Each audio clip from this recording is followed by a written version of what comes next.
पहिला बालेन्साको यो कुरा सुन्नुस्, त्यसपछि बल्ल विरोध गर्नु क्या।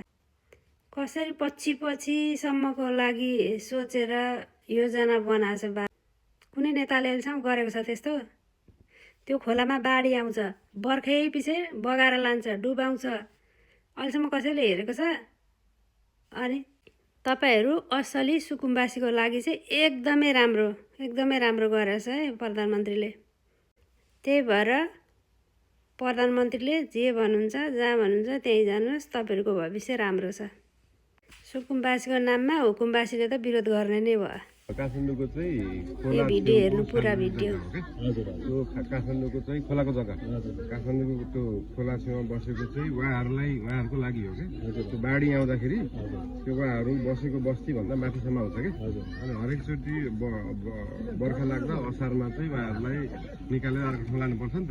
काठमाडौँमा गर्न खोजेको चाहिँ उहाँहरू जोखिममा बस्नु भएकोलाई सेफ ठाउँमा राख्नु पर्यो भनेको। तर त्यसको गलत नेगेटिभ चाहिँ डोजर जस्तो देखियो। खास चाहिँ मान्छेको ज्यान जोगाउनलाई हो खोला छेउबाट हटाउन खोजेको।